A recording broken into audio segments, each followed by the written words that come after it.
Hello, my name's Alex, and this is People in Perspective. Joining me today on this program is Francisco Ruiz. Welcome to the program. Thank you for having me. All right, so let's talk about your childhood first to start off. What was your childhood like? So I was born and raised in Chicago, and then in grade school we moved to Cicero. So I went to school in Cicero for grade school and high school. I went to Morton East High School.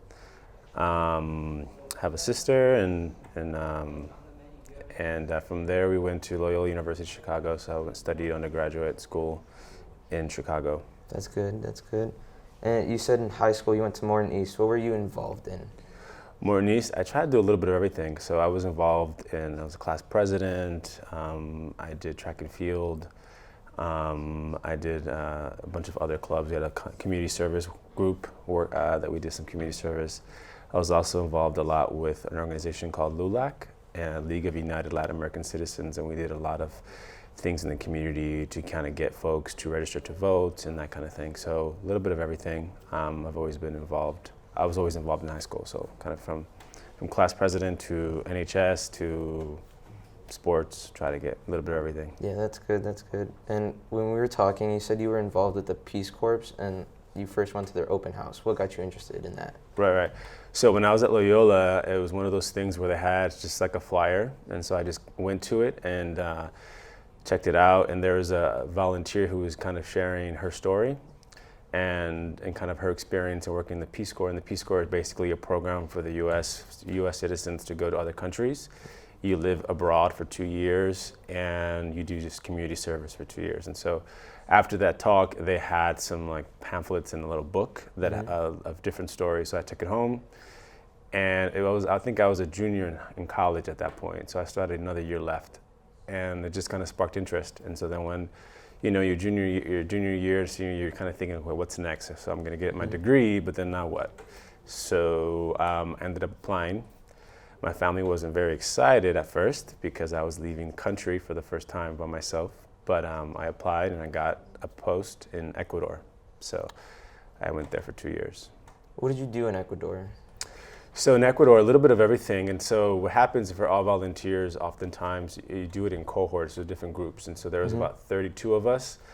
And so it's 3 months of training. And a lot of it's if you have to learn the language, the culture, but also technical training of what you're going to do. And so when I finally got to my site, I was there for 2 years at that particular site, and I did a lot of education work. That's where I kind of started work, my HIV prevention education work with community organizations locally, nutrition classes, a lot of things that I was even still learning. I would work with the Peace Corps organization and say, hey, my community is interested in this topic. What do you have for me to do in this community? And so they would always give you materials and different ways to present the topics. And so it was interesting. It was very humbling to be in a different country and kind of sharing some expertise that maybe I had just learned, but helping them kind of really build their knowledge around HIV or build on nutrition, making sure they're eating fruits and vegetables.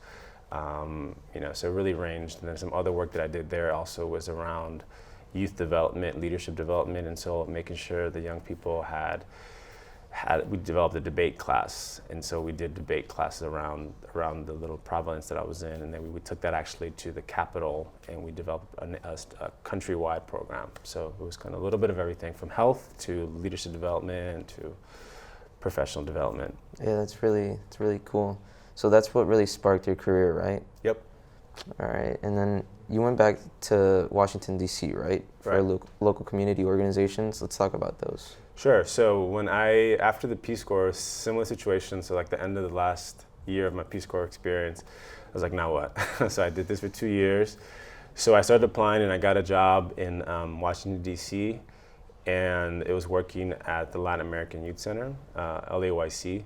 And so at LAYC, I was in charge of a program that worked on substance abuse or substance use and HIV prevention for high school youth. And so we did a lot of trainings, and it ranged from how do you prevent HIV and other STIs, sexually transmitted infections, to how to put on a condom, to what the impact of smoking does to you. So a really range of different issues. And then it was basically a group that we did, and we rotated. So it was usually like around 15 high school students, and they would get a small stipend, and they would be part of an after-school program. And so they would come, we would talk about what questions they had, and then they did a little kind of community program, and then we stopped, and we did another group. So it was kind of a rotating process. So I was there for 2 or 3 years. So it was a good experience. That's cool. That sounds really cool. So you just mainly focused on with like just kids and just, let's talk about like your transition. So you got the job at the CDC. How did you get that job? So there's a little bit things that happened before CDC. So I was at that LAYC in DC, and then I went to grad school. So I went to New York, got my master's in public policy. So I was going to focus more. When I was younger, I wanted to be an elected official. I wanted to work in the government, and so I went to get my master's in public policy in New York City. And so then after same thing, I was finishing my program, like what next? I got a job back in DC, worked in an organization that did a lot of advocacy work and lobbying on health issues, still focusing on HIV and STIs. And I was there for 5 years. And then from there, someone at CDC had seen me present at a conference, and they spoke to me after. They basically recruited me. And so after a few kind of back and forth applying for the job, I ended up moving to Atlanta, Georgia, where I never thought I'd be. I've always wanted to come back to Chicago or go back to New York. But now I am in the South, working for CDC, the Centers for Disease Control. And so that's kind of how I got there. So it was kind of working first globally in Ecuador, and then some work here domestically in the US. And then now the work that I do there is more national scope. So we work across the country. Yeah. So what do you mainly do for the CDC, and like what do you focus on? Sure. So for CDC, it's because as you get developing your profession, you start kind of finding a track, and you start building networks and start working in your area of expertise. And so since I've been doing HIV work for a while, that's kind of where I'm at right now at CDC. And so I do a lot of education programs for young people, for people that are impacted by HIV, to say, hey, get tested, know your status, use a condom. There's other resources out there like medicines to prevent HIV as well that you could take if you're HIV negative. And if you're HIV positive, there's medicines for you to take to live healthy, long lives. And so what we do, I have a team of 8, so we develop social marketing campaigns. So basically what you see, sometimes billboards, when you're driving down the highway, you see a billboard, we'll develop some messaging for that, or on TV, you see like a PSA, public service announcement, or on the radio. We do a lot of stuff on social media.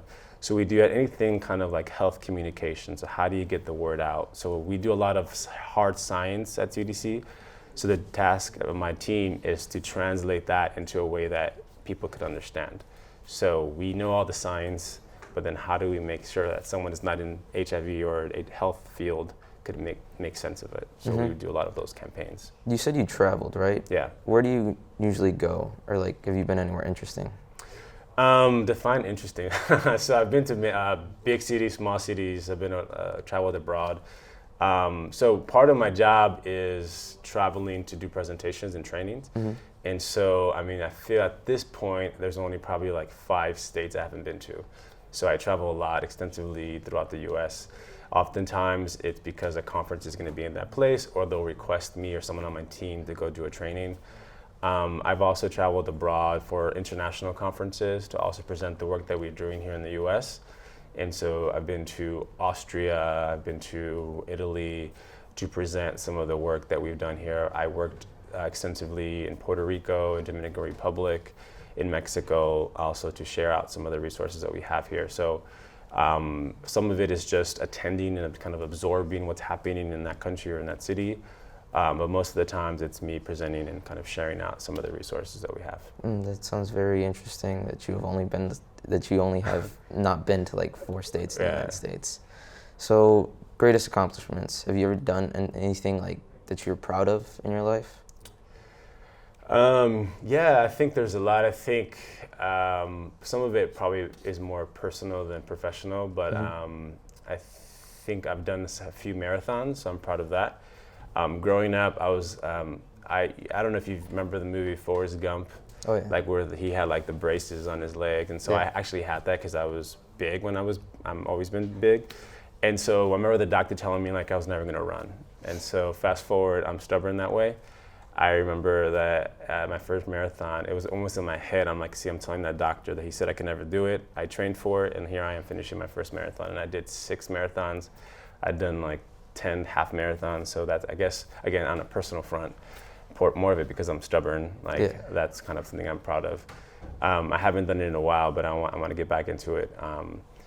And I think part of it is just being a good uncle. I think that's my proudest accomplishment, having my nephew and niece look up to me and being there for their swim meets or their ballet recitals or whatever the case may be. So I think a lot of the proudest moments are just kind of seeing them kind of on stage and doing their thing.